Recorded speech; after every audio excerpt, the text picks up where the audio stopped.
Kejaksaan Agung Republik Indonesia memanggil Menteri Koordinator Bidang Perekonomian, Menko Perekonomian, Airlangga Hartarto untuk diperiksa sebagai saksi terkait kasus dugaan korupsi pemberian fasilitas ekspor minyak sawit mentah, crude palm oil (CPO), atau bahan baku minyak goreng.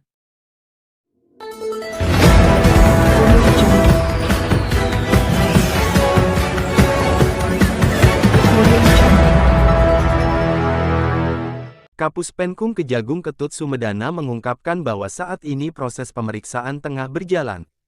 Terkait apa saja substansi hasil pemeriksaannya, kata dia, nanti akan disampaikan langsung oleh Airlangga saat pemeriksaan selesai. Bahwa pada hari ini telah dilakukan pemeriksaan. Pemeriksaan sedang berjalan ya pada saksi Airlangga Hartarto. Nanti beliau akan saya minta untuk doorstop sekalian dengan kami. Bagaimana substansi hasil pemeriksaannya nanti akan kami informasikan dalam doorstop, kata Ketut kepada awak media saat ditemui di Gedung Bundar Kejagung Republik Indonesia, Jakarta. Adapun pemanggilan saksi Airlangga Hartarto hari ini, kata Ketut, terkait dengan penggalian informasi lebih lanjut buntut dari ditetapkannya 3 tersangka korporasi minyak goreng beberapa waktu lalu. Kemarin saya sudah sampaikan, yang digali terkait dengan pelaksanaan kebijakan, evaluasi kebijakan, karena ini terkait dengan 3 tersangka korporasi yang sudah ditetapkan sebagai tersangka, ujar Ketut. Meski demikian, Ketut menyampaikan pihaknya masih belum bisa memperkirakan kapan hasil pemeriksaan selesai. Dia berharap, pemeriksaan bisa tuntas pada hari ini. Selain Airlangga, Ketut menyampaikan bahwa ada saksi lainnya yang juga dipanggil pada hari ini.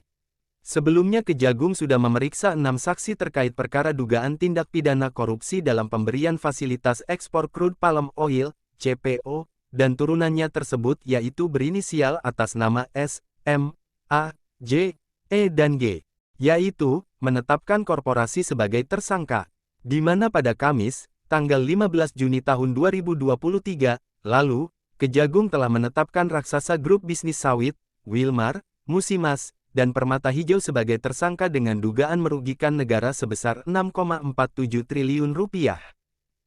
Yaitu, menetapkan korporasi sebagai tersangka, di mana pada Kamis tanggal 15 Juni tahun 2023 lalu, Kejagung telah menetapkan raksasa grup bisnis sawit, W, M, dan PH sebagai tersangka dengan dugaan merugikan negara sebesar 6,47 triliun rupiah akibat perkara ini.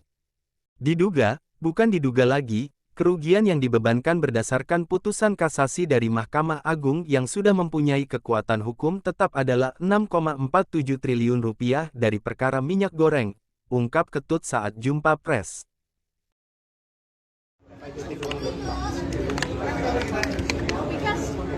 Udah? Bahwa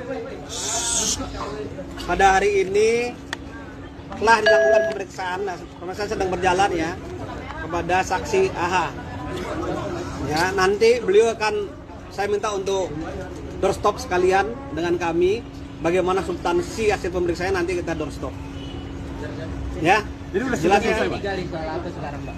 Kemarin sudah saya sampaikan yang digali terkait dengan kebijakan, terkait dengan pelaksanaan kebijakan, terkait dengan evaluasi kebijakan. Karena ini terkait dengan 3 tersangka korporasi yang sudah kita tetapkan sebagai tersangka. Ini kan hari ini datang cukup awal nih Pak. Kira-kira bisa diperkirakan pemeriksaan akan berlangsung berapa lama? Kami belum bisa memperkirakan. Ya, bisa agak sore, bisa juga malam, kita nggak tahu ya. Yang penting pemeriksaan bisa tuntas pada hari ini. Selain Pak Airlangga, apakah ada saksi-saksi lainnya Pak? Ada nanti kita rilis semua. Hari ini selain Pak Airlangga ada berapa Pak jumlahnya aja Pak? Kami belum mendapatkan data dari teman-teman Bitsus. Sudah ada berapa ada juga perkara BTS, kita gini ada yang juga perkara terkait minyak goreng, CPO, dan perkara-perkara lain juga kami lagi intensif kita lakukan pemeriksaan. Oke, terkait dengan istilahnya mungkin Pak, yang Menkominfo pun juga katanya dikabarkan akan hadir juga Pak hari ini Pak? Enggak.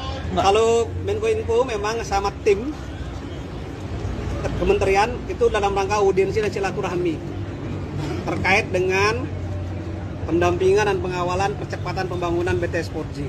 Nanti untuk lengkapnya nanti saya akan doorstop ya. Untuk Pak Menkominfo di gedung. Kalau untuk Kemenko di gedung utama, karena diperiksa, karena di audiensi langsung dengan Pak Jaksa Agung dan jajaran. Jam berapa itu Pak? Dengan kasus korupsi yang sebelumnya nggak Pak? Nggak ada. Ini hanya terkait dengan silaturahmi tadi. Silaturahmi saja Pak. Silaturahmi dan mendorong percepatan sebagaimana perintah Presiden yang terkait dengan tadi proyek-proyek strategis nasional yang ada di Kemenko. Jam Pak, tadi berapa Pak Pak kita sempat datangnya menyebut Pak? soal BTS. Rencananya jam 12. Pertemuan dengan JA ya Pak? Pak, Ya. soal penetapan tersangka korporasi ini kan dari 15 Juni ya Pak ya? Dan pemeriksaan Pak Erlangga itu baru sekarang. Apakah memang dari pemeriksaan saksi sebelumnya ada merujuk menyebut nama Pak Erlangga atau gimana di masa akhirnya ditangkap? Oh tidak, nanti yang nyampaikan Pak Derdik. Setelah pemeriksaan hari ini Erlangga agendanya adalah apa lagi nih Pak? Setelahnya dari Kejagung. Nanti beliau nanti akan nyampaikan ya. Saya kira itu aja tadi. Tadi katanya soal BTS Pak yang kata Pak Magdir yang Ya. 8 miliar udah Nah, dikembalikan ya Pak ya? ini belum. Nanti kan BTS tadi terkait dengan Kemenko tadi ya.